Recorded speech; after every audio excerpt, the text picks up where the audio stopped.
Okay, Skinny and Dave are here. Dave Collins, a former big leaguer. Richard Skinner from the Inquirer. Guys, you saw the poll question. Who has the most to prove during the second half of this baseball season? Is it Brian Price, Walt Jocketty, the general manager?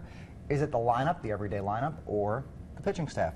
Skinny, fire away. Well, if you're the teacher, I'd say there's two correct answers to this. Number one is the lineup. I mean, the lineup is that's where this right now. The pitching's fine. You're going to have a rough patch here. The pitching has no problem whatsoever. But, you know, last week going into the All-Star break, it was cute. You had all these little guys, Santiago flipping a single, and the guys that usually aren't in the lineup getting big hits. That doesn't happen on a regular basis. It happens for a game or two, a series or two, maybe a week, maybe even 10 days. Those guys don't carry a team, for goodness sakes. The other part of the answer is it's on Walt Jocketty to find help for that lineup. You need help in left field so badly, not just for the last 2.5 months of this season, for the last 2.5 months of this season, next year and beyond, because you don't have a left fielder. Ryan Ludwig is just done. He's a 4th or 5th outfielder at best, and you just don't. You need somebody in that spot. In addition, obviously, the injuries have caught up to you a little bit. And again, Heisey is not enough to carry every day. Not enough to play every day. Dave Collins, your thoughts on that poll question? For me, it's definitely Walt Jocketty. When you look at the Reds the last 3 years and what's happened with this club every year, and what they're doing right now is pretty much what they've done, is they show signs of we're a really good team, and then they'll come back and play really bad baseball and not execute well.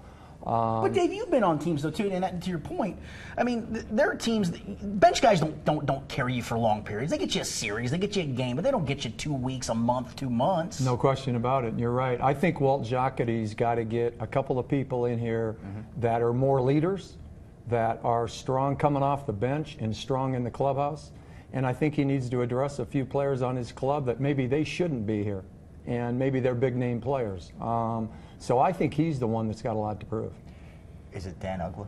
Is that the guy we're looking at right now? If you want 153 with 20 home runs and 102 strikeouts in the last 2 months, I mean, he will hit you 20 home runs, but he'll strike out every other time. And I bring it up because the Twitterverse. It's a legit question. He still can feel it a little bit. Problem is, you've got enough 7th, 8th hitters on this team. That's where you have to bury Dan Uggla at this stage of his career. He's going to still run into a fastball, and in that ballpark, he may even hit a couple fly balls that will even carry, that won't carry down in Atlanta, won't carry other places that may go out of the ballpark. But he just simply, this team strikes out enough. This guy's the all-time strikeout leader for second baseman, for goodness sakes. He just whiffs too much. Well, speaking of second baseman, Brandon Phillips, we know is out 6 to 8 weeks with the damaged ligament in his thumb. Dave Collins, we saw a play in the 9th inning today. It's one Reds fans do not want to relive under any circumstance, but it's one where Brandon Phillips maybe makes the difference, maybe he doesn't, maybe it was the sun, whatever the case may be. That play happens. It doesn't just happen to the Reds, but it happens to everybody. It just so happened to happen in the 9th with a runner on third. I mean, take us through it. How does that happen? Because, like I said, it does. Well, let's take a look at that. Let's take a look at the 9th inning. Number one, why does Chapman not hold on Ellsbury? Why is the first pitch he throws is a slider after he's thrown 12 pitches, bounces about 55 feet, and you've got him on third base, and now you've got him on third with nobody out. He strikes out Teixeira.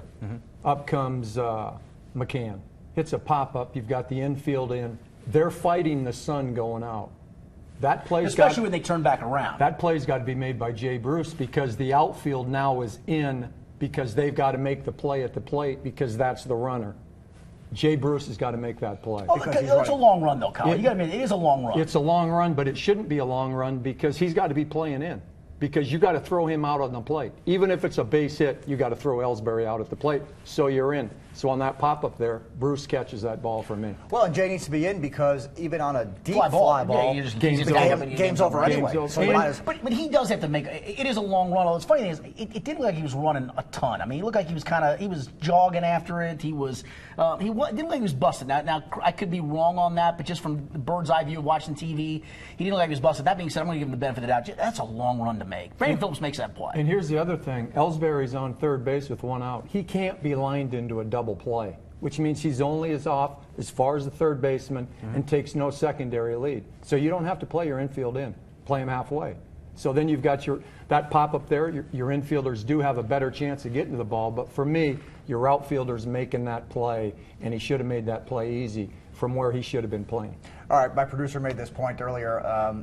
As we write the obit here, the last time they were swept was in San Diego by the Padres. Then they came home, played the Brewers very, very well. It started their very hot streak, 8 of 11 going into the All-Star break. Well, guess who's up next? Milwaukee Brewers. What needs to become of this next series in Milwaukee before they come back home? I mean, do they need to win 2 out of 3, Yeah. get this thing back going the right way, or could it snowball the other way if they get into trouble? It could snowball the other way, but the one thing I'll say about this team, and they've got flaws. We just talked about all the flaws they had, and they all kind of showed their face this weekend.